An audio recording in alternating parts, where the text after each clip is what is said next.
T minus 10, 9, 8, 7, 6, 5, 4, 3, 2, 1. Ignition and liftoff of flight 6. Alpha, go Alpha 400. Flight operator, transition to ascent ops. Ground operators, please. Transition to ground. Channel for taxi.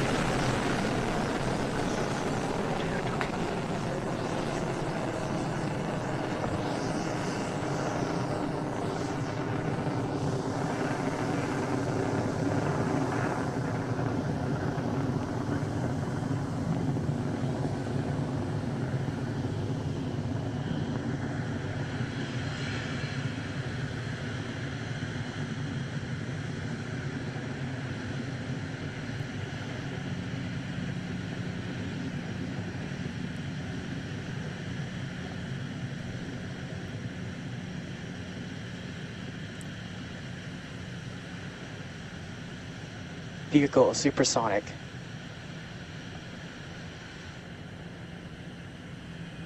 Max Q.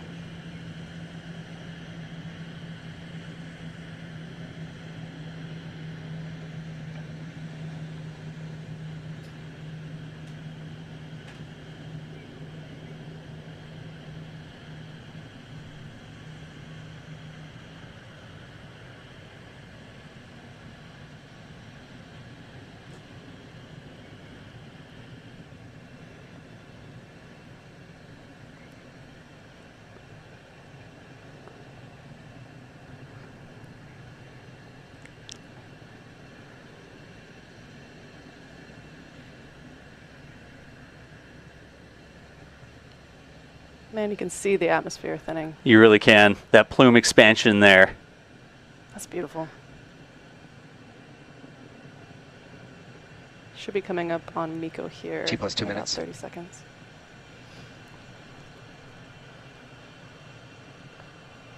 God, the way that comes back together, it's literally the exhaust gases bouncing off the atmospheric pressure and then coming back together.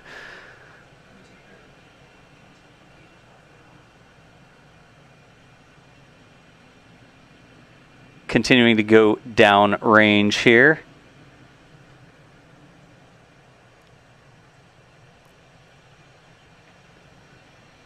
Two and a half minutes after Miko. liftoff. Coming up on Stage separation. Miko. Stage 2 ignition. Chamber pressure looks nominal.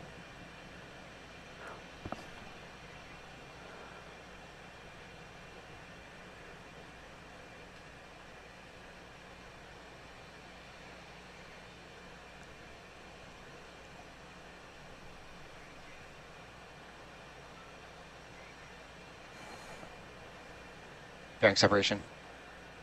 Have a view from the vehicle here. You can see the fairings jettisoned. Yep. Otherwise, you couldn't see the Earth. The limb of the Earth in the background. Little bit of motion there.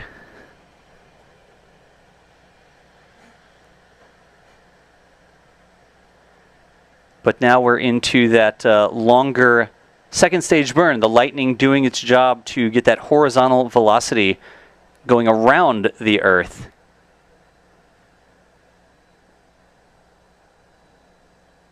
And there is that aft-facing view in the background there where the rocket just took off from. Here you can see the booster is no longer behind the rocket. I don't think we can see it in this shot. I suddenly wonder if that little dot up there is it. But this is the second stage, looking backwards at the engine on the second stage.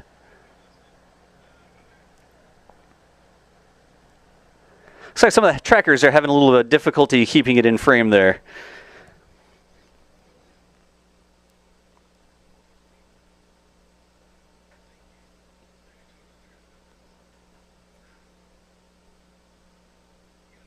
It's really interesting how clear the exhaust is here.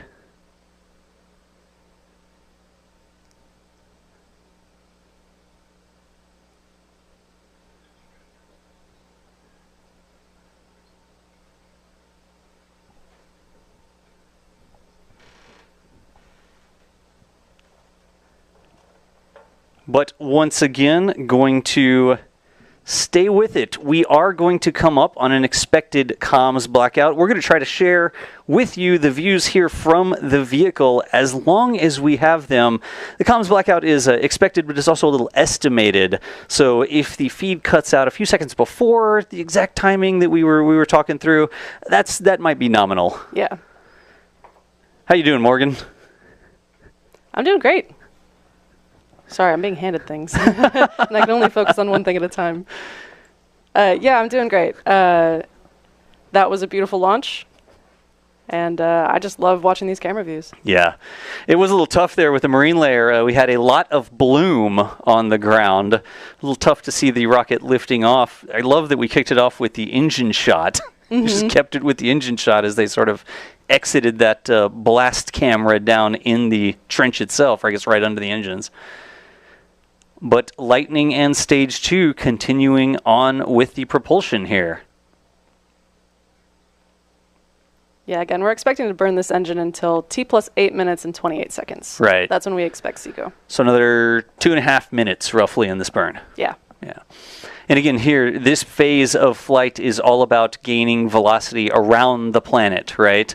First stage got us up out of the atmosphere. It got us sort of away from the ground a little bit. And here, we're basically flying sideways. See this question a lot, like, oh, why did the rocket turn sideways? And then look like, from my perspective, it was going back down to the water. Well, the Earth is round. It was going around the Earth, over the horizon. That's exactly what the Lightning engine is doing here, pushing that stage. And the payload... I like this. Look, we got both cameras. Oh, nice. On around the planet. Yeah, orbit is basically just falling constantly and just missing. Missing, yeah.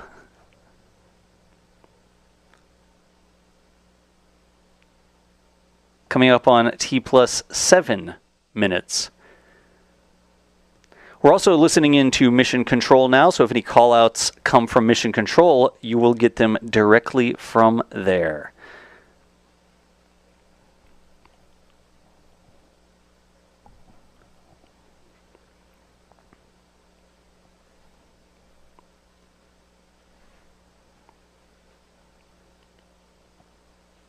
That really is just a cool shot.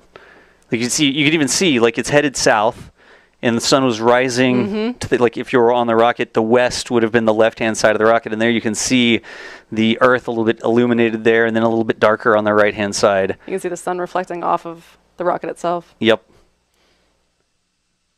But about 7.5 minutes, and coming up in just about a minute, we're expecting that SECO, second engine cutoff. Again, we may not have views all the way up to that. We will see. We're going to share the views with you as long as we have them. But let's see here in about another 30 seconds whether we get those views the entire time. And then remember, the payload deploy is not expected to be seen live here. The payload deploy isn't happening until a while after SECO. Yes. So SECO happens again at about 8.5 minutes, coming up here in a couple seconds, and then we'll see our planned comms blackout a little after 9 minutes. Payload deploy will happen somewhere around, I think, 12. Right.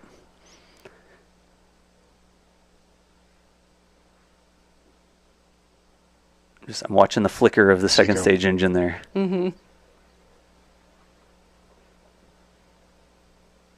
And had the SECO call out from Mission Control, and you could also see the engine shut down.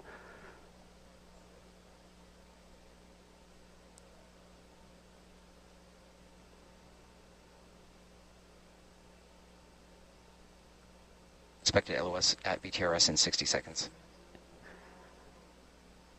And rapidly approaching that expected LOS like we talked about before liftoff. Back in Mission Control, you can see everyone focused on their consoles. I think the call out was assessing data. Oh, yeah.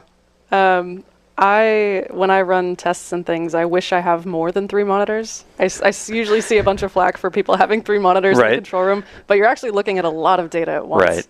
Right. You've got the GUI on one, you've got all your plots on another, you've got cameras on another, and then sometimes I want a fourth for another another monitor full of data, because there's just so much to look at one time. Right.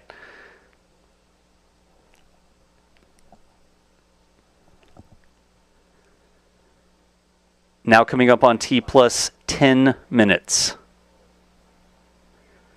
We are going to have some replays for you coming up here of the liftoff, cameras we didn't show live. And also we'll talk how you can keep up to date with the mission status here.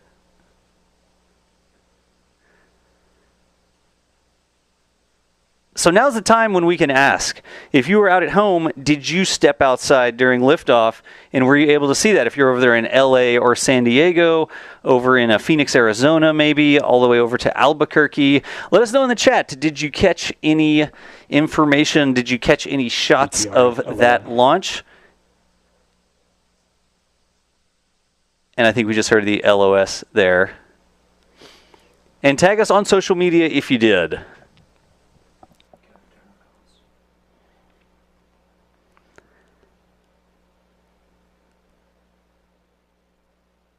All right.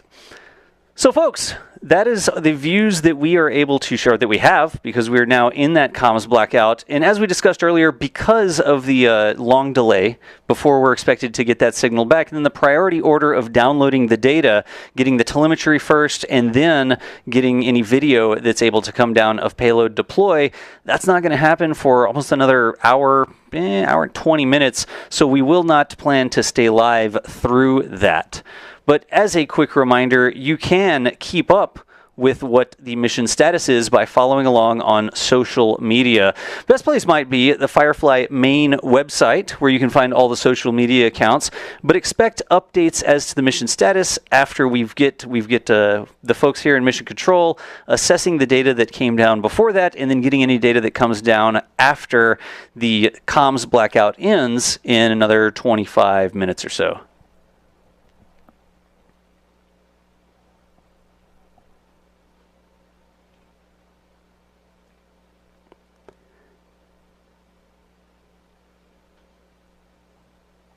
We're going to stand by for just a few more minutes to see if we have any updates for you.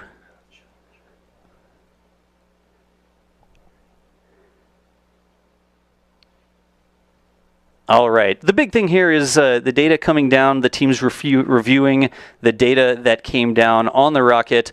And I think our best possibility here is to start wrapping up and have y'all give you the good information on how to find on social media and on Firefly's website further mission updates. Firefly is going to provide an update on payload deployment within the next couple of hours. So stay tuned on X, the website, etc., etc.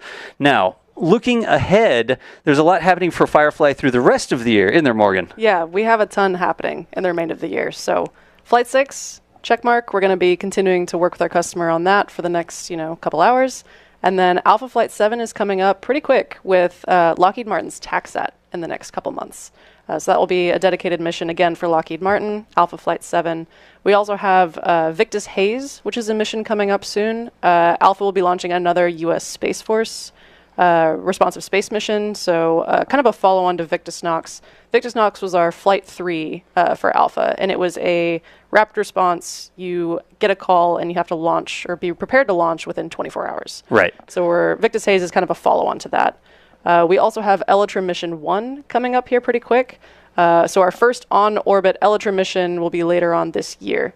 Blue Ghost Mission 2, which I actually have. Yeah. Probably see if I can move it without the duck. Without the duck. But yes, putting it in the right spot, maybe. That's a lot. You may have to hold that one up. The table's down low, yeah. Yeah, so Blue Ghost Mission 2, we'll be launching BGM-2 as early as 2026. Right. This one will be going to the far side of the moon, and it will also include operation in lunar orbit with Elytra. So yeah, we're making really good progress on manufacturing and test right now for BGM-2. Right. And not only with Blue Ghost, Elytra, Alpha, all of that going on, we're still making, crazy headway with MLV. So MLV's neck deep in, our qualification and flight builds. We're going to be testing that pretty quick. So yeah, it's just kind of all coming to a head. We had Miles Gray on the show yesterday talking through some of the MLV progress. MLV is the medium launch vehicle, yes, much larger than Alpha, that is currently in production. I mean, there are segments, there are engine mount areas, the main tanks are the qualification tanks are being made out there at Briggs. It's kind of crazy because MLV is a lot of what I've been working on, specifically the tanks, obviously. And it's kind of hilarious to walk through Building 6 and you see Alpha, which, you know, you get used to a 6-foot diameter rocket. It's pretty big. And then you look to your left and you look up at MLV. It's like about 14 feet diameter rocket. It's so much bigger. It almost makes Alpha look like a toy. Right. So yeah, it's definitely a big step up. It's a totally different ball game. But folks, that is going to end our live coverage for today.